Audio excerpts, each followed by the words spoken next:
महाराष्ट्र राज्य वस्तू व सेवा कर विभागातील राजपत्रित अधिकारी संघटनेने अहोरात्र ठिय्या आंदोलन सुरू केलं आहे। शासनात 70% पेक्षा अधिक महसूल देणाऱ्या राज्य वस्तू व सेवा कर विभागाने आपल्या प्रलंबित मागण्याकरिता आता थेट आंदोलनाचं हत्यार उपसलं आहे।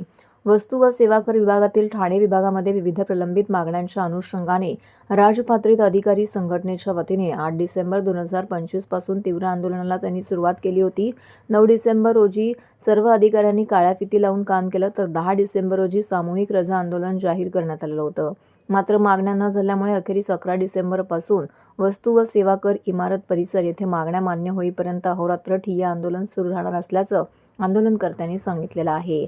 संघटनेच्या प्रमुख मागण्यांमध्ये अधिकारी कर्मचाऱ्यांच्या बसण्याची योग्य व्यवस्था, विभागाच्या पुनर्रचनेचा फेरविचार, इंटरनेट, तांत्रिक सेवांच्या अडचणींचे निराकरण, तदर्थ पदोन्नती प्रस्तावांचा विलंब, बदली, पदोन्नती आदेशांची अंमलबजावणी, रिक्त पदे भरणे, ऑडिट शाखेतील अधिकाऱ्यांचं स्पष्टीकरण, निवड श्रेणी मंजुरी, महसूल वाढीसाठी क्षेत्रीय अधिकार, परतावा प्रक्रिया सुधारणा, आयुक्त कार्यालयातील नियुक्ती निकष, दिव्यांग अधिकाऱ्यांच्या बदल्या आणि प्रलंबित चौकशी प्रकरणांचा निकाल यांचा समावेश आहे।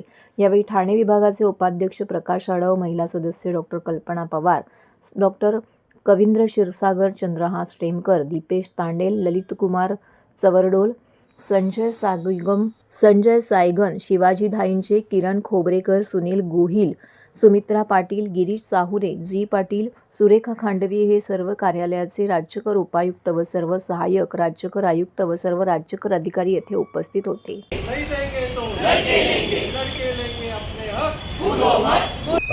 राज्यकर विभागाच्या विविध न्याय मागण्यांसाठी महाराष्ट्र राज्य वस्तू व सेवा कर राजपत्रित अधिकारी संघटना यांनी गेल्या 3 दिवसांपासून राज्यव्यापी आंदोलन सुरू केलेलं आहे। पहिला दिवस आमचा सामूहिक रजा तो संपला असून आज आंदोलनाचा 3रा दिवस आहे।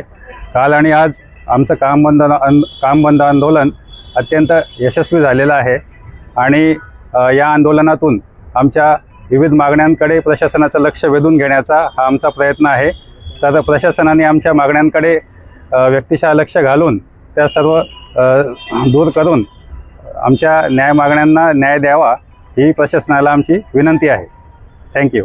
महाराष्ट्र राज्य वस्तू व सेवा कर अधिकारीची जी मागणी आहे, आमच्या मागण्या ज्या आहेत, बसण्याच्या बेसिक सुविधा नाही आहेत, लॅन कनेक्शन नाही आहे, लॅपटॉप्स किंवा आमच्यासाठी डेस्कटॉप नाही आहेत। माझगाव कार्यालयाची आज अशी दुरवस्था आहे की तिथे बसल्यावरती माणूस कसा सर्वाईव्ह करतो हे तुम्ही आधी न्यूजमध्ये बघितलंच असेल।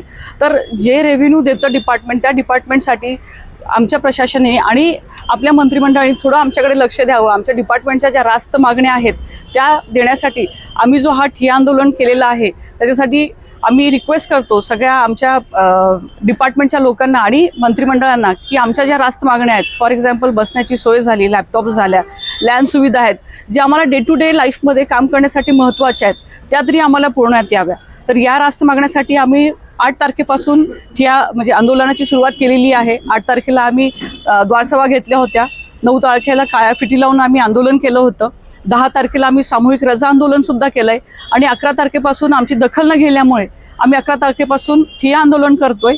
माझगाव कार्यालयामध्ये आम्ही सगळेच तिकडे सहभागी आहोत, तरच आमच्या जिथे जिथे लोकल ऑफिसेस आहेत तिथे पण आम्ही आंदोलन करतोय।